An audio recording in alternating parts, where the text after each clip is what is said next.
मुलांनो, ही गोष्ट आहे तुमच्या लाडक्या बिरबलाची बरं का. एके दिवशी बिरबलाचा वाढदिवस होता.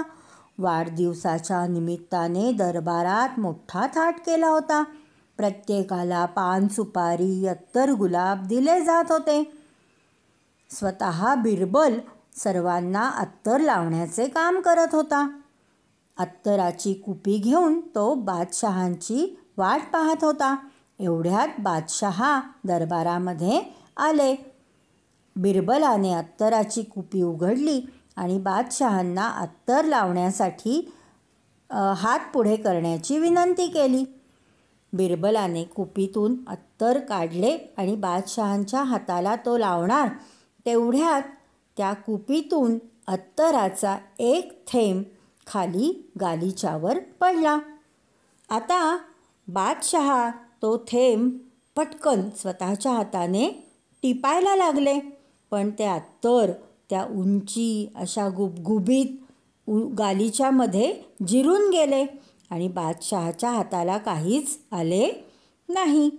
हा सगळा प्रकार बिरबलाने पाहिला. मनातल्या मनात बिरबल हसला. त्यामुळे बादशहाला अगदी ओशाळल्यासारखे झाले बरं का. बिरबलाने हा प्रकार पाहिला हे बादशहाच्या लक्षात आल्यावर बादशहाने अगदी नामी युक्ती करायचे ठरवले की आपल्याला अत्तराची काहीच किंमत नाही. आपल्याकडे तर भरपूर अत्तर आहेत आणि त्याची किंमत मला नाही, हे बिरबलाला दाखवून द्यायचे.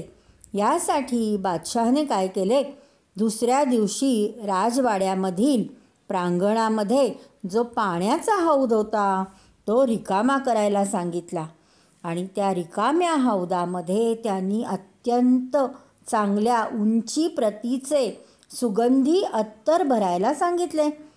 अत्तर भरून झाल्यावर त्याने दवंडी पिटवली की ज्याला जेवढे अत्तर हवे तितके घेऊन जावे. ही दवंडी ऐकून बादशहाचे गुण गात गात नगरातील लोक अत्तर घेण्यासाठी महालामध्ये येऊ लागली. बादशहाला हे पाहून खूप आनंद झाला, कारण लोक बादशहाचे गुण गात गात भरपूर अत्तर लुटू लागले. बादशहा मनात म्हणाला, आपल्याला अत्तराची अजिबातच किंमत नाही हे आता बिरबलाला नक्की कळाले असेल. तेवढ्यात बिरबल समोरून आला. बादशहाला अगदी आनंद झाला.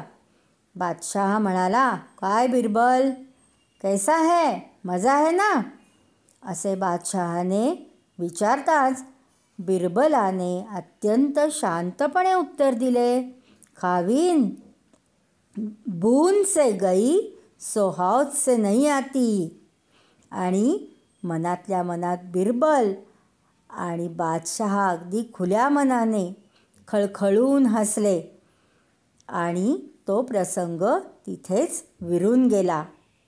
मुलांनो, या गोष्टीतून काय शिकायचं, कधीकधी एका थेंबाने जी अब्रू गेली ती हौदभर अशा अत्तराने सुद्धा भरून येत नाही.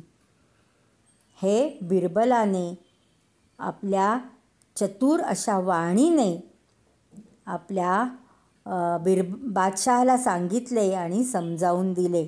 आपण सुद्धा हे कायम आयुष्यभर लक्षात ठेवलं पाहिजे. बूंद से जाती है सो हौद से नहीं आती.